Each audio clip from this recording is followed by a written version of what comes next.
Всем привет! Сегодня поговорим немного об осушителях воздуха. И если об увлажнителях уже сегодня все говорят, то об осушителях практически никто. Haustec Q7, вот такая вот моделька, весит 3 килограмма, подходит и для сетей 110 и 220 вольт. 45 ватт максимальная мощность у него.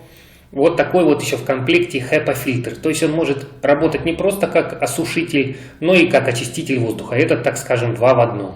Можете устанавливать его, можете не устанавливать. По инструкции сейчас посмотрите, что 750 мл он максимально может за день выкачать из воздуха воды.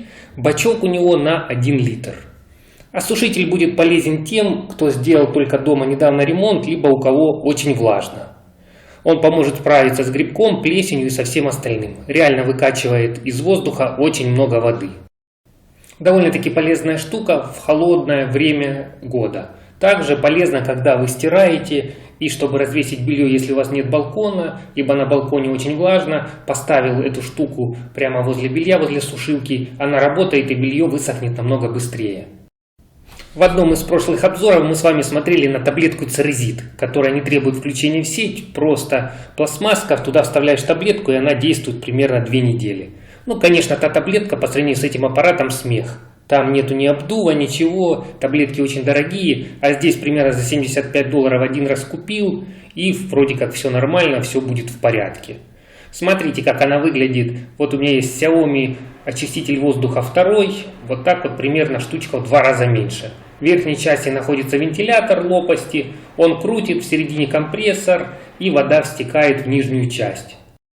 2,7 килограмма вес именно самого устройства без коробки.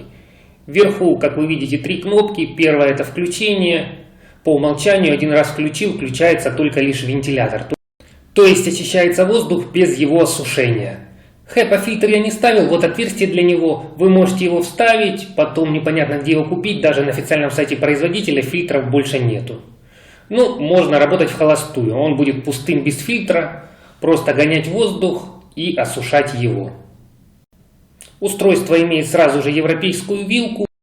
Вторая кнопка — это кнопка High-Low, то есть по умолчанию включил, на низком уровне работает вентилятор. Можете переключить в режим High. Для того, чтобы включить осушитель, нужно нажать еще левую кнопку, то есть осушитель. После того, как вы нажали, опять он переходит в режим Low. Чтобы нажать осушитель, чтобы работал в максимальном режиме, еще нужно нажать один раз на вентилятор.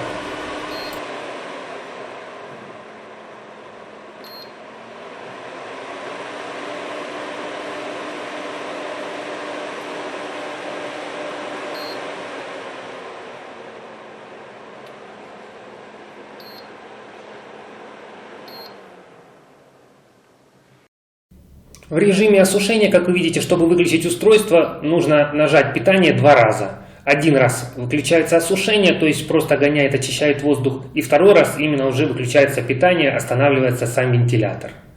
Вот такая вот штука довольно-таки будет полезна. Примерно в день у меня выкачивает, при средней влажности показывает прибор где-то 70-75%. Из одной комнаты за 12 часов выкачивает 150-200 мл воды.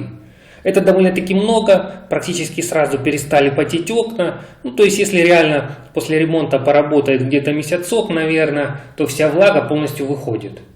Можно, конечно, проветривать, но если вы находитесь в помещении, сильно зимой не попроветриваешь. Вот такой вот танк, вот такая вот емкость для воды. Набрала она примерно, сейчас посмотрим, где-то 400 мл. Работала где-то, наверное, 1,5 суток в режиме то high, то low. На режиме High, повторюсь, в одной комнате собирает где-то 150-200. То есть вот такая вот штука, довольно-таки необычная, сможет быть вам полезна, если имеете вот такие вот проблемы со влажностью, очень влажный воздух. Так что смотрите, ребят. Еще Xiaomi выпускает такую штуку на своей краундфандинговой компании. Пока что он до меня не доехал, скоро посмотрим, сравним. Там управление должно быть попроще, возможно, работает даже с приложением Mi Home. То есть уже настроил, сколько тебе градусов нужна влажность воздуха, и он будет сушить. Вот так вот, до встречи.